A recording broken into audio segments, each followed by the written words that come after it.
Si tu es ici, c'est peut-être que tu ressens un vide, un manque ou une douleur profonde dans ta relation avec ta maman, avec ta mère.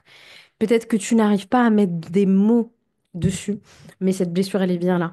Aujourd'hui, on va parler de la blessure de la mère, ce qu'elle est, comment elle t'impacte, comment tu peux commencer à la guérir. Installe-toi très confortablement, prends une grande respiration et on va décortiquer tout ça ensemble. Je suis Zeynab, coach thérapeute dans le trauma, surtout d'enfance et transgénérationnel, et je suis également facilitatrice de breathwork trauma informé.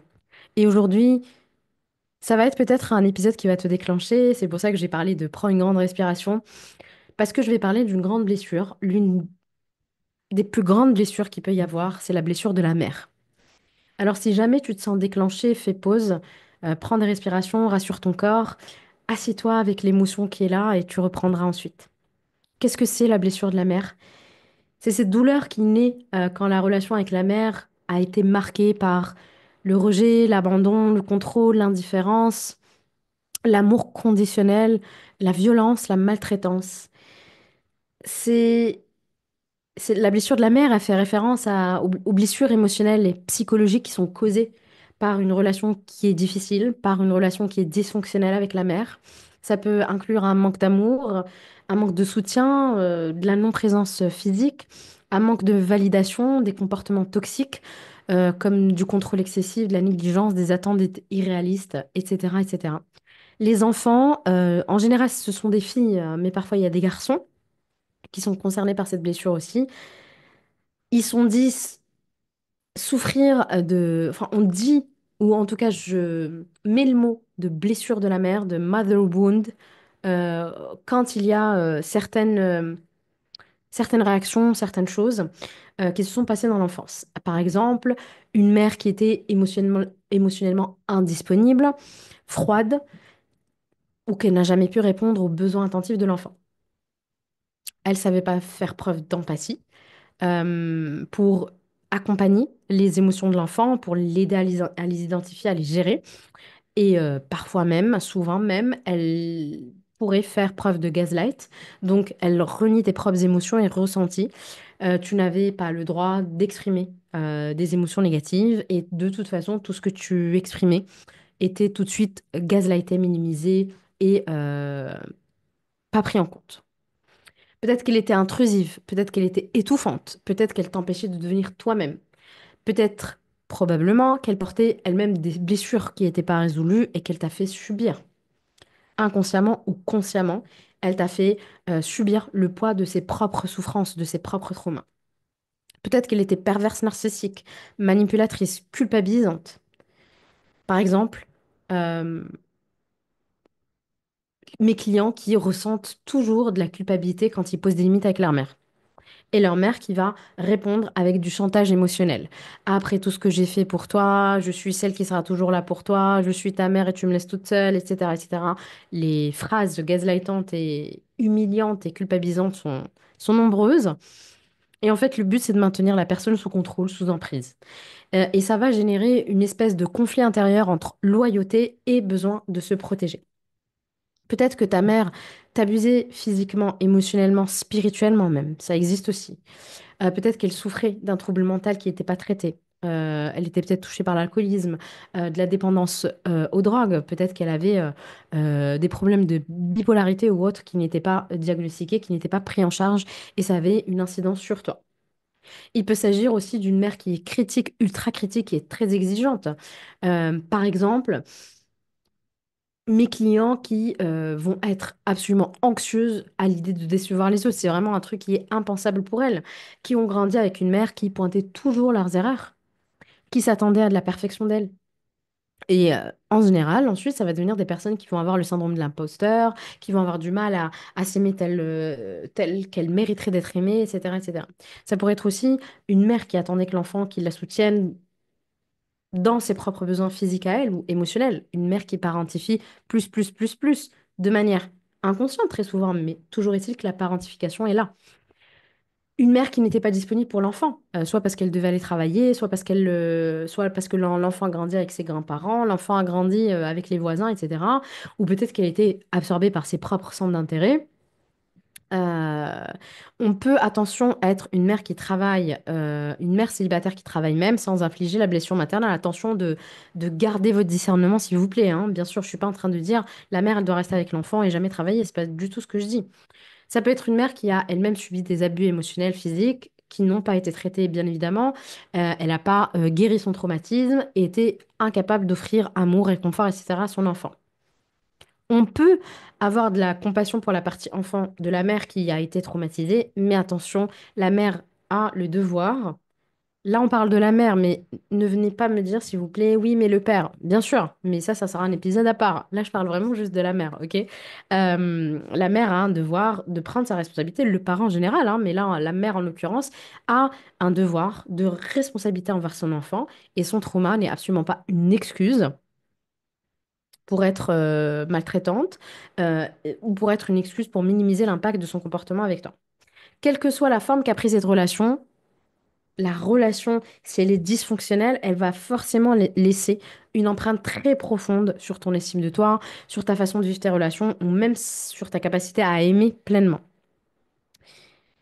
Quand nous aspirons à l'amour que nous n'avons jamais reçu, nous avons faim de quelque chose qui n'existe pas. Les besoins non satisfaits dans l'enfance ne disparaissent pas, ils attendent. Et ce sont deux citations qui sont extraites d'un livre dont je vais vous parler. L'actrice, pardon, l'autrice, elle dit, elle rajoute la phrase suivante, une femme élevée sans une chaleur maternelle constante peut avoir du mal à faire confiance à l'amour. Et moi, je dirais, je rajouterais même faire confiance à la vie en général, parce que notre première nourriture émotionnelle, physique, spirituelle, c'est la mère. Attention, disclaimer, je ne suis pas en train je n'ai pas envie de mettre le doigt sur les mères maltraitantes ou inconscientes ou de vous faire culpabiliser en tant que mère. Là, je vous invite juste à vous rendre compte de cette blessure si elle est là. Elle peut être toute minime, c'est un spectre, elle peut être toute minime comme elle peut être géante et prendre énormément de place dans votre vie. Peut-être que vous répétez les schémas sans vous en rendre compte, mais le but de cet épisode-là, c'est de vous aider à conscientiser vos blessures et de conscientiser là où vous faites des erreurs aussi avec vos enfants. Et qui n'a pas fait d'erreur, qui ne fait pas d'erreur, on en fera tous.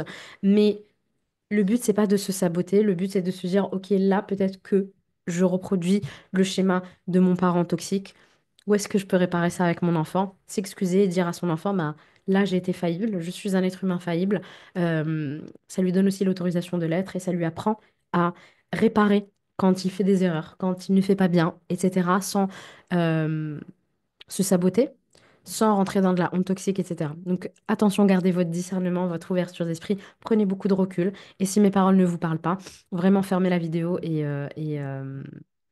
voilà, ne vous obligez pas à m'écouter. Comment est-ce que cette blessure de la mère t'impacte aujourd'hui? Le livre dont je t'ai parlé, c'est celui de Kelly McDaniel, qui s'appelle Mother Hunger. Malheureusement, je crois pas qu'il existe en français, comme beaucoup de livres super intéressants n'existent pas en français. Euh, Mother Hunger, c'est euh, la fin de la mer. F-A-I-M, pas la fin F-I-N, la fin de la mer. Dans ce livre-là, Kelly McDaniel, elle explore en fait l'impact qui est super profond de la relation maternelle qui est parfois insuffisante ou défaillante sur le bien-être émotionnel des femmes à l'âge adulte. Elle décrit comment un manque d'amour maternel qui n'est pas sécurisant dès l'enfance, comment il peut affecter l'attachement, la régulation émotionnelle et l'estime de soi. Ce livre, il met en avant trois principes fondamentaux qui ont besoin d'être comblés durant l'enfance et je les partage avec toi parce que je suis fondamentalement d'accord avec ce qu'elle dit. Elle parle de nourriture. Nurture, c'est encore... Enfin, en anglais, je trouve que c'est encore plus profond que nourriture, que cette nourriture, elle soit émotionnelle ou physique. Tu es dans son ventre, elle te nourrit via le placenta, littéralement. Tu nais, elle te donne le sein, si elle t'allaite. Euh, Tu dépends de la nourriture de ta mère, la nourriture affective, émotionnelle, etc. Et si tu manques de cette nourriture-là, tu vas aller trouver cette nourriture-là qui t'a manqué ailleurs, dans de la nourriture, parfois, ou dans autre chose, dans des relations toxiques, dans de la dépendance ou peu importe. Donc vraiment, la nourriture maternelle, c'est une chose fondamentale. Ensuite, il y a la protection, la sécurité physique, émotionnelle. Je me sens en sécurité dans les bras de ma mère. Ok, dans les bras d'une maman réconfortante. Et si tu n'as pas connu ça, il y a besoin que tu deviennes ta propre maman sécurisante et que tu renforces ta sécurité intérieure. Et ensuite, troisième besoin fondamental qu'elle décrit dans son livre, c'est le besoin de guidance. La mère qui guide, la mère qui oriente, la mère qui me transmet des valeurs, qui me soutient dans mes valeurs, dans ce que je suis, etc. Et lorsque ces besoins ne sont pas satisfaits, eh ben, la fille grandit avec un vide affectif, et c'est ce qu'elle appelle dans son livre Mother Hunger, faim de la mère. Moi, j'appelle ça personnellement la soif de la mère. Je trouve que c'est encore plus euh, profond. Parce que tu peux manquer de nourriture pendant beaucoup, beaucoup, beaucoup de jours. Par contre, l'eau, c'est beaucoup plus complexe. Et pour moi, on a faim de notre père peut-être, mais on a soif de notre mère. En tout cas, ça correspond à la vision que j'ai de la blessure de la mère. Et c'est comme ça, dans cette vision, que je t'accompagne. Comment est-ce que cette blessure, pardon, t'impacte? Et t'accompagne aujourd'hui parce que c'est quelque chose qui est là, c'est comme vraiment un petit caillou qui est dans ta chaussure et cette blessure, elle est vraiment en arrière-plan de chaque pas que tu fais au quotidien, si tu la travailles pas. Quand tu as grandi avec une blessure de la mère, ça impacte ta vie de tellement, tellement, tellement de façons. Et souvent, comme je disais, sans même t'en rendre compte.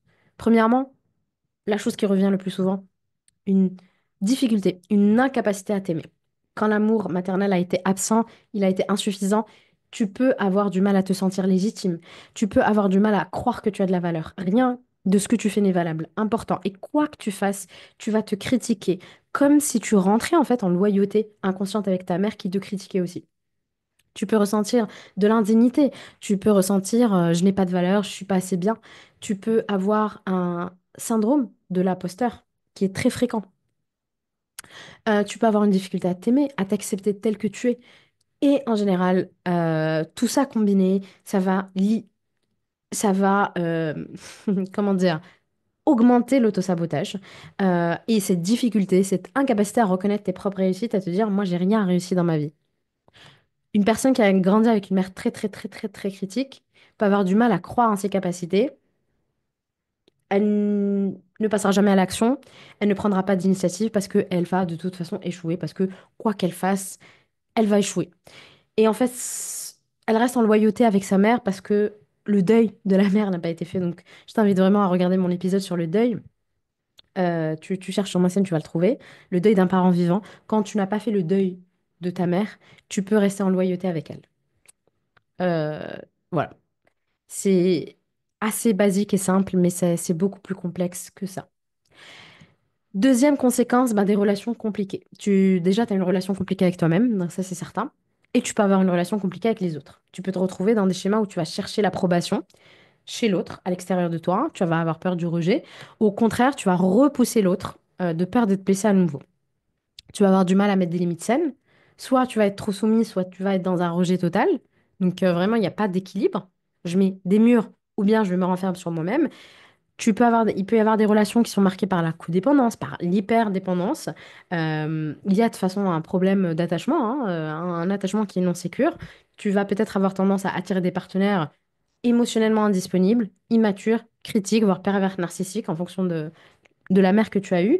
Il y aura une peur de l'abandon qui va être là et un besoin excessif de validation.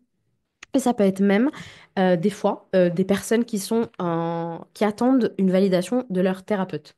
Moi, c'est rare, mais quand j'ai des personnes qui ont cette blessure de la mère très ancrée, ça peut être des personnes qui, qui ont tout le temps besoin de ma validation, de leur dire c'est très bien ce que tu fais, va à droite, va à gauche, etc. Et mon job en tant que thérapeute, c'est vraiment de leur remettre le pouvoir, de leur apprendre à se valider elles-mêmes. Je parle tout le temps en féminin parce que 99% de ma clientèle sont des femmes. Voilà, donc c'est pour ça que je parle tout le temps en féminin. Une femme qui n'a pas reçu l'amour inconditionnel de sa mère peut rechercher vraiment ce besoin d'approbation de son thérapeute, de sa partenaire, peu importe de son ami, quitte à accepter des comportements toxiques qu'elle justifiera toujours, parce qu'elle a toujours justifié les comportements toxiques de sa mère pour survivre. Une autre conséquence, c'est un sentiment de vide ou de solitude. Même entouré, il peut y avoir cette sensation que quelque chose me manque. Quelque chose n'est pas là. Il y a une sorte de nostalgie d'un amour qu'on n'a jamais vraiment reçu, une espèce de trou béant que rien ni personne ne peut combler. Et bien sûr, énergétiquement, ça peut faire de grosses failles émotionnelles. Bien sûr, je ne sépare jamais l'énergétique des traumas parce que le trauma fait des failles qui te rend parasitable. Et c'est pour ça que quand je transmets dans ma formation en soins énergétiques, je parle beaucoup de trauma. Donc c'est de l'énergétique trauma informé comme je l'appelle parce qu'on parle de ça. Une autre conséquence, c'est avoir peur du rejet, avoir peur du jugement. Si ta mère t'a critiqué ou n'a pas su te soutenir, tu peux avoir intériorisé l'idée que tu n'es pas assez bien. Donc ça rejoint ce que je disais tout à l'heure sur le fait de ne pas s'aimer. J'ai peur de réussir, j'ai peur de d'échouer. Je n'arrive pas à prendre des décisions par moi-même. J'ai tendance à m'auto-saboter, j'ai tendance à éviter les opportunités. Ou bien, quand j'ai des opportunités qui arrivent, ben, je les sabote. Ok. Et j'ai tout le temps besoin de me prouver ma valeur par quelque chose, souvent par le travail. Ou bien parfois, j'ai besoin de prouver ma valeur par ma maternité. Donc, ça va être des mères qui vont être ultra, ultra, ultra critiques envers elles dans leur maternité, dans leur grossesse, dans leur accouchement, dans leur maternité de manière générale. Elles ont besoin de se prouver quelque chose et en fait, elles cherchent juste à combler ce qu'elles n'ont pas eu enfant. Donc, il y a vraiment le deuil à faire et travailler cette blessure de la mère. OK? Euh, et ça peut devenir aussi des workaholics, ceux qui travaillent, travaillent, travaillent, travaillent, travaillent, parce que bah, tu penses que ta valeur, elle dépend de ta productivité. Ça peut arriver aussi. La gestion des émotions est forcément compliquée pour toi si tu as eu une blessure de la mère. Tu as du mal à identifier tes émotions, tu as du mal à les ressentir, tu as du mal à montrer ta vulnérabilité. Tu as l'impression que bah, ressentir ces émotions, c'est une faiblesse. Tu auras tendance à minimiser même tes émotions. Non, c'est pas grave, ça va, c'est rien, c'est pas un problème, etc. Tu vas minimiser tes propres besoins, tu vas privilégier ceux des autres, etc., etc. Ça va amener de l'anxiété chronique et le sentiment, le fameux sentiment de vide intérieur que tu essaies de combler ben, parfois par n'importe quoi. Si ta mère n'a jamais validé tes émotions, parce qu'elle est indisponible émotionnellement, immature ou peu importe pourquoi, bah, tu vas avoir du mal à savoir ce que tu ressens et à demander du soutien quand tu en as besoin. Et parfois même, tu vas tomber sur des thérapeutes, ça arrive, qui invalident tout ça, qui rentrent en miroir un petit peu avec ce que tu as vécu, jusqu'à ce que mais tu sois prête. Voilà. Et que tu trouves la thérapeute qui peut t'accompagner sur ce chemin. Je peux bien sûr t'accompagner sur ce chemin via le breathwork, via le coaching en one-to-one. Et pour la partie émotionnelle, je te recommande vraiment, vraiment le breathwork. Et bien sûr, la blessure de la mère peut avoir une incidence sur ta parentalité, j'en ai parlé un petit peu tout à l'heure. Tu peux reproduire les schémas parentaux, même involontairement, même inconsciemment, souvent inconsciemment d'ailleurs. Tu peux avoir des difficultés à exprimer de l'affection à ton enfant ou à répondre aux besoins émotionnels de tes enfants. Tu peux par exemple être hyper trigger, déclenché face aux tempêtes émotionnelles de l'enfant, qui sont normales. Tu ne supportes pas sa colère, sa tristesse ou peu importe, parce que ça vient réveiller chez toi en fait cette blessure. Toi, enfant, tu n'as pas eu l'autorisation d'exprimer ta colère. Pourquoi ton enfant a l'autorisation et comment tu fais pour lui? En fait, t'as pas cet espace-là. Ok, donc ça peut être très difficile. Pas impossible, très difficile. Tu peux ressentir une forte culpabilité, une peur de ne pas être une bonne mère. Ou une peur de d'être comme ta mère. Vraiment ce truc de je ne veux surtout pas faire comme ma mère. Ok. Donc ça se travaille, ça se travaille. Mais s'il y a ça, tu es en train de m'écouter et tu dis je ne veux surtout pas être comme ma mère et je me rends compte que des fois je suis comme ma mère, c'est ok. Vraiment c'est ok. On commence par là. Et c'est ok, on s'en sort, hein. Vraiment, vraiment on s'en sort. Je, voilà, j'en suis la preuve. J'accompagne énormément, énormément mes clients sur ça. Il y a un perfectionnisme qui est excessif en tant que parent et en général. J'ai peur de faire des erreurs. J'ai peur d'être comme ma mère. Voilà. Et ça peut être des mères qui sont ultra protectrices pour leur enfant pour compenser, mais être ultra protectrice, c'est pas bien non plus pour l'enfant. Ou ça peut être une mère qui est complètement distante avec ses enfants. Voilà, c'est l'un ou l'autre. Si tu te reconnais là-dedans,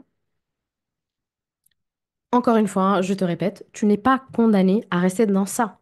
Encore une fois, je te le répète, tu n'es pas condamné à rester dans ça. Tu peux prendre un coaching avec moi si tu as besoin de one-to-one. Je recommande quand même le one-to-one. Indépendamment, tu peux le faire via le programme pour sécuriser ton enfant intérieur si, par exemple, tu es déjà avec un psy, une psychanalyse ou peu importe. Mais je recommande quand même de la thérapie, du one-to-one. Je recommande quand même que tu le fasses accompagner. Hein, quand on touche la blessure de la mère, je te recommande pas forcément de le faire toute seule.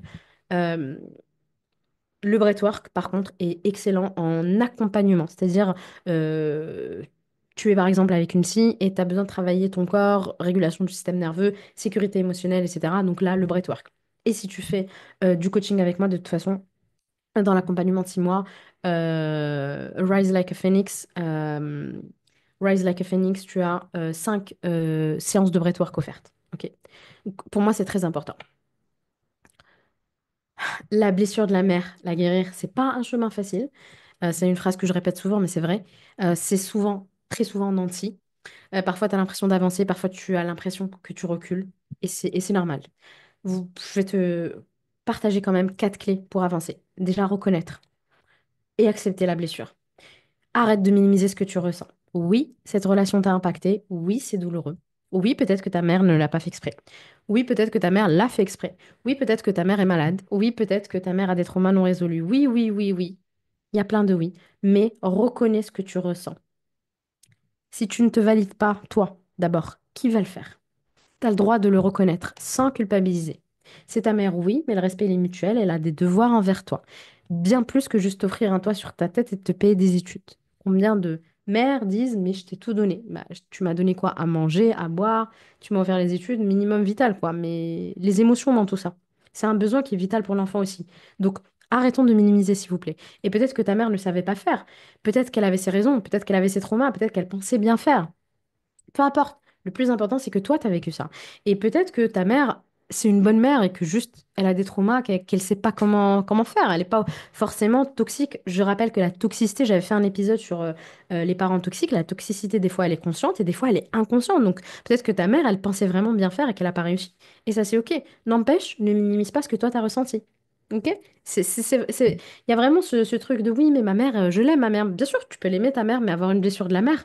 Et comme tu peux avoir une mère qui t'a vraiment maltraité et dans ce cas-là, tu veux plus lui parler. En fait, tout est OK. Juste ne minimise pas ce que tu ressens. OK? Définis ton rapport à l'amour. Si tu as appris que l'amour était conditionnel ou qu'il fallait mériter l'amour, l'attention, peu importe, bah maintenant il est vraiment temps de déconstruire ses croyances. L'amour vrai ne se gagne pas, il se reçoit naturellement.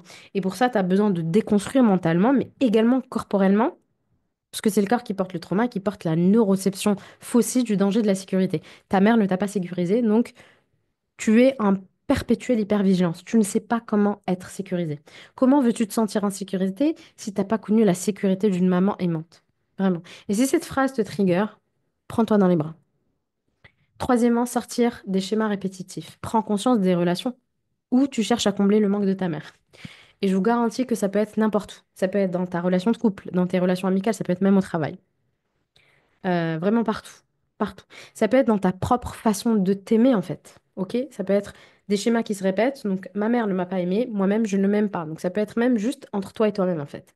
Observe ces mécanismes sans te juger. Vraiment là, on est juste dans j'observe quelque chose, mais je ne juge pas.